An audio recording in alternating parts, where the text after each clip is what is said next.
thank you for coming together on short notice in a different venue. Our normal venue up in this part of the state is under construction. With me, you'll hear from each of them in a few moments. The Superintendent of the State Police, Colonel Pat Callahan, explicitly here for, among other reasons, the Office of Emergency Management reports up to Pat, as you all know. To my left, another important leader, the Commissioner of the Department of Environmental Protection, Sean LaTourette. We have Dan Kelly from our Emergency Services and Recovery team, who's been running it since Superstorm Sandy, I might add. Tim Hillman, Chief of Staff, among others, are with us. This is an unusual reason to gather as it relates to weather. You may look outside and see it's mid-70s, sunny. Tomorrow will be a little choppier in terms of weather, some rain expected. Thursday morning, maybe a little of that. And then beginning, if you believe the forecast, midday, Thursday through midday, at least midday, Sunday, will be some of the nicest weather we've had all summer, particularly Friday and Saturday. That's one data point that I'm sure folks are scratching their head about. The second one is that Hurricane Erin, as fierce as it is, based, I think, gentlemen, on all the modeling any of us have seen, National Weather Service, our own modeling, is going to miss us by a substantial amount, somewhere in the many hundreds of miles offshore. It could veer a little bit one way or the other. Sean should probably address that. But there's no modeling right now that we're seeing that is going to result in that storm hitting New Jersey. So just stop there for a second. Weather's not so bad. In fact, it's going to get really nice, and the storm's going to miss us. We are worried, therefore, in a big way about human nature and complacency. We've already had a very tough riptide summer, particularly over the past several weeks. Hard to tell, as we were just discussing, if that's any relationship with this storm. Probably not, I would guess. But we lost a precious soul in Seaside Heights. We lost a young girl in Belmar. And we've had stories all summer long of dangerous rip currents and rip tides. That will intensify to a very high level. In fact, it's intensifying as we speak. And secondly, wave heights, including onshore. Never mind the 40-foot waves that'll be several hundred miles out in the ocean. You've already got heightened levels on our beaches. I was in Long Branch yesterday, and you can see the ocean is quite angry. And those wave heights are now sort of in the 5, 6, 7 foot range. That will get into double-digit, low double-digit feet on I think Thursday, Sean, into Friday. And so just let's stop right there. This is no time to be complacent. I would just say to you, flat out, don't go in the water. I don't want to be the Amityville mayor in Jaws, but the fact of the matter is I think going in the ocean for the next number of days is something you got to avoid. Not a whole bunch, but at least some Jersey Shore towns have already made that decision at their own beaches. Sean and we have made that decision for Island Beach State Park, which is the one shore beach that we control.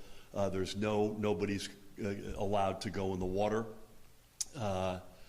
And that doesn't mean you can't enjoy the beach. You can't enjoy the shore. You can be on the beach, sunbathing, playing ball. We'll look the other way if you want to have a beer. Walk the boardwalks, go to the restaurants, have a great amusement parks. Remember, this storm's going to miss us. So it's other than tomorrow and maybe a little bit of Thursday, there's no rain involved. But we are hyper concerned, first and foremost, about complacency, particularly when the weather is really good Thursday afternoon through Sunday, in terms of people sort of thinking about going in the water, because these rip currents are brutal. If you're caught in one, again, I'd love Sean to add to this, and Pat, the advice is to swim parallel to shore. First of all, stay calm. They always say stay calm.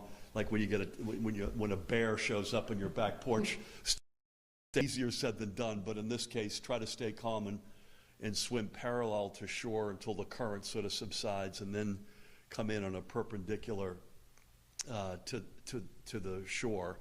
But please don't even go in the water. So that's our first huge concern right now. We'll keep you posted on ready.nj.gov. At GovMurphy on X is another source, any of our statewide resources. The second concern is the potential for coastal flooding. And the word that we're using and that we use is moderate.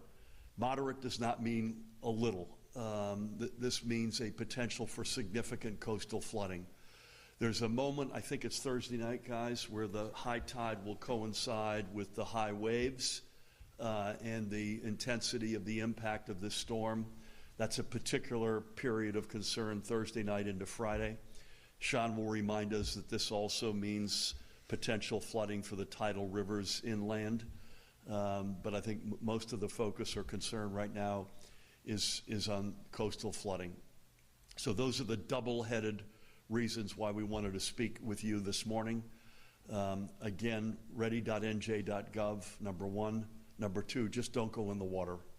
We're about to get on a call with all the shore mayors and county executives, the three of us and Dan and Tim and others right after this. We're going to make the same point. I don't think it'll come to it, but if it helps, you know, we have the ability, we believe, to declare a state of emergency and have that blanket access to water up and down the entire Jersey Shore.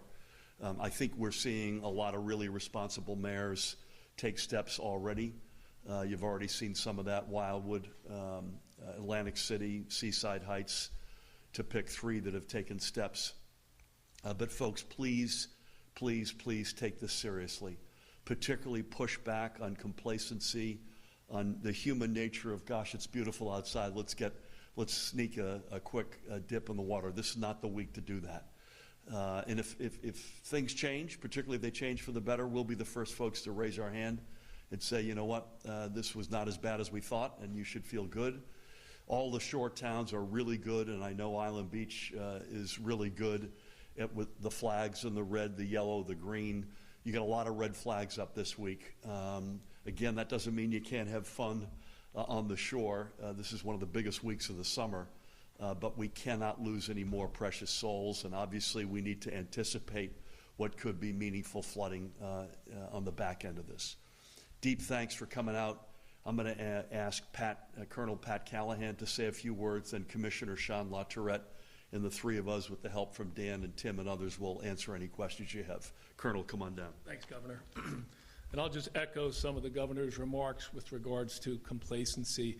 I know when people hear that it's not going to make landfall, that there's a sigh of relief, but although this will be mainly a marine event, with small craft advisories, with certainly high risk for rip currents and certainly those swells, but that complacency is sometimes a deadly attitude to have. And I know especially those with surfboards are chomping at the bit to get down there, and it is not the time to do that. As excited as they may be about hearing about those swells, it is dangerous and it is deadly. Right now, that if you've seen, it's about 750 miles southeast of Cape Hatteras, down off of North Carolina, and it'll come up and make that, hopefully, that right turn that we're all expecting in those models. But that high surf, dangerous surf conditions, and we just ask that you be mindful of those red flags and listen to those lifeguards. My family and 4 grandchildren were at Point Pleasant 2 weeks ago, and it was a day like today, and we couldn't understand why they wouldn't let us in the water for 3 days straight. And if you've rented a house down the shore, there's still a lot of entertainment to be had without going in that water. And the reason we couldn't go in the water is because, just like the Governor mentioned, the 2 souls that we've lost this past week, because it is dangerous and it is hard to remain calm when you're in that situation. From a State Emergency Operations Center perspective, I've already been on the phone with FEMA Region 2 this morning. Our State Emergency Operations Center will be monitoring this along with the National Weather Service, who's been on this for several days. And again, to the Governor's point with regard to that word moderate, does not mean it's a slight storm. I think the combination of that high tide Thursday night with those gale force winds, they have not issued a gale advisory yet, But having watched storms for the last decade or so, I trust that that gale advisory is coming. That too will impact the coastal flooding areas. So we will be monitoring it. We've constant contact with our county OEM coordinators and local county or local municipal OEM coordinators. And to the governor's point, we'll be on shortly with the mayors that we anticipate having the greatest impact. So, you know, always standing ready, certainly at the emergency management level. Thanks, Governor. Thanks, Pat. I appreciate that. Pat mentioned the Outer Banks in North Carolina. There's some evacuations that are occurring there. You may ask, do we anticipate any here? I'm knocking on wood at the moment, we don't. But everybody's got to be smart. That would be more for flooding than it would be for don't go in the water reasons. So Pat, thank you for your leadership as always. Again, please help me welcome another outstanding leader, Commissioner of the Department of Environmental Protection, Sean LaTourette. Well, thank you everyone for joining us. As the governor and the colonel mentioned, the conditions along the shore are serious. Not only do we have Erin approaching, but we've been dealing with more localized wind conditions as well in the recent weeks, and certainly in the last 2 days, that have created or lent to an increase in that riptide occurrence. So as of this morning, we have closed Island Beach State Park. As the governor mentioned, that's the one state park that we have on the shore that folks can swim at. We've closed that to swimming, but as the governor mentioned, there is many great activities that you can enjoy while avoiding the swimming, and so Island Beach will be open for that. One of the things to be really mindful of here is as we expect the storm to move north and then begin moving more eastward over the next several days, the cone of influence for that storm, the way that its winds affect the tides, will extend west toward us by several miles. And so that is going to increase wave heights, right, up to some estimates put it around 13 feet above normal. And if you'd like to see what normal is and what actual recorded wave heights are, you can download the My Coast app, which is something the state offers for all of our residents, and you can see the activity at your nearest tide station. So I'd encourage everyone to do that, or go to My Coast NJ, where you can also see that same information online. The governor made an important point about tidal influence in our riverine communities, right? The Delaware River is tidal up to Trenton, and the effect of the tides on our river systems can increase flooding conditions in particularly urban communities that are far from the Jersey shore, and that's something to be really mindful of. As we see 12 or more feet height in waves, we can see the coastal flooding conditions that we typically experience be exacerbated along the Atlantic coast, and particularly along the Delaware Bay shore. But as we have tidal influence in the Newark Bay, up the Passaic River, and in the Hudson, we want to be mindful of those flooding conditions there as well. Between last Tuesday and yesterday, the DEP's Office of Coastal Engineering has conducted a pre-storm coastal erosion survey along all 210 miles of our coastal beaches, from the Raritan Bay beaches down the Atlantic coast and into the Delaware Bay, so that we can benchmark the conditions and the effect of this storm, so that if there is severe coastal erosion, we work with the governor and his team, including the Chief of Staff Hillman and Dan Kelly from the Governor's Office of Disaster Recovery, to work on potential funding if that's necessary. We hope it's not. But do please stay out of the water if at all you can. I understand how enticing it is. We work so hard to keep it clean and wonderful for you. But staying out of the water is your best bet for the next several days. It will peak on Thursday, or is expected to, but even as the storm moves further north and then east, we could still see the impacts of that wave increase and that wave action increase through the beginning of the weekend. So vigilance is key, and be going to ready.nj.gov as often as you can. Thank you. Thank you, Sean. I just want to underscore something that, Sean, thank you for that. mentioned sort of places you wouldn't associate with the Jersey Shore. The three of us know all too well, our colleagues know all too well, some of the worst flooding and unfortunate tragic fatalities have taken place in our 8 years together. Different types of storms, admittedly, but in places like Elizabeth or Irvington or Hillsborough, none of which you'd associate with the Jersey Shore. Again, different characteristics on those storms, but don't underestimate Sean's point about some of this coming inland. And then secondly, I hope I'm wrong, Dan, but I'll be shocked if we don't have some beach erosion here. And they're the usual suspects, and there are certain parts of the shore that we've been chasing our tail on for decades.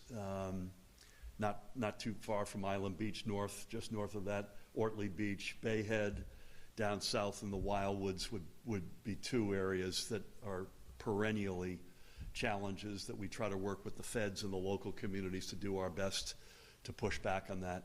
I hope I'm wrong about that, but with the nature that we're expecting, my guess is we'll probably see some of that. Pat and Sean, thank you. With that, we'll take any questions you've got. Governor, can you speak to the challenges for first responders who would have to go out, assuming somebody were to wade into the ocean? What is the protocol there? Are your first responders going out to rescue them? Is it all on the swimmer? They're on their own because you warned them not to go in? How does this work? Yeah, I mean, you saw this, and I don't want to get into the specifics because there's loss of life, but one message ought to be screaming here: if there's a red flag, don't go in the water, and don't even think about going near the water if there's no lifeguard on duty. And we should have said that, so I'm glad you asked that. But their responsibility is to save lives. Absolutely. And at least one of these incidents that took place last week, gentlemen, if I'm not mistaken, there were a number of lives that were at risk, many of whom were saved, sadly, and tragically one was not. That reminds me to make a point Tim Hillman wanted me to make. We've gotten a very, very fair amount of input on bilingual communication, particularly in Spanish, on some of these warnings, which we are aggressively, Tyler and her team are aggressively pursuing. Anything else you want to say about first responders? The Gov hit it. I mean, it's the lifeguards are the primary first line of defense, but our Marine Services Bureau are out there patrolling the entire coast. Our partnership with the Coast Guard has never been better. But that rapid response, it doesn't take all too long to lose life out there. And so, we'll be out there, I know that, but it's difficult to save lives once they've been pulled away in it. You know, Sean mentioned that Island Beach State Park is open for business, but swimming there is not. And presumably you've got a whole army of people there, lifeguards State and others, police, to enforce that. Police officers. Yeah, Yes. there's their own police force. They work closely with the state police, lifeguards, et cetera. Please. Just two quick questions. Good morning. The young girl who passed away in Belmar, did we know if that's been told to the or is that still under investigation? I think we should probably hold off on that. If you read the press, the overwhelming speculation is a rip current. But I don't probably shouldn't get into any of the specifics on that if it's okay. Okay, sure. And then I just wanted, just an effort to get more specifics in terms of preparing. I know it's not expected to make landfall, but you mentioned, sir, that you plan on making calls to local mayors. Yep. Anything, do we know what that call is going to be about later today? Just Yep. any other specifics? Yeah, so we've already, it's not like we're waiting for this. This is a group call, but I've been back and forth with mayors, myself, our team, Tim and Rob Field, who's known to everybody, I think, in the state. I think there's no one in the state that doesn't have Rob's cell phone number, including one mayor that was mad at him, actually put it up on a billboard a few years ago. But we're in touch with these folks constantly. This is a group call that'll take place literally right after our gathering. Pat and Sean will be on with me, Dan and Tim and Rob, and we'll go through a lot of what we've just said. We'll probably raise more as an offer of help than bigfooting, whether or not it would help local communities' message against complacency if we were to come in and say there's no swimming on the Jersey Shore through X day. That's something we'll probably test with these mayors if they want that. We would still reserve the right, if we think even if they didn't want it, that we would need to do it. As Dan reminded me, we closed beaches during COVID, so we have the authority to do it, but that's something we want to talk to them about. I think we're going to plead with them to put the red flags up until further notice. Is that fair to say, guys?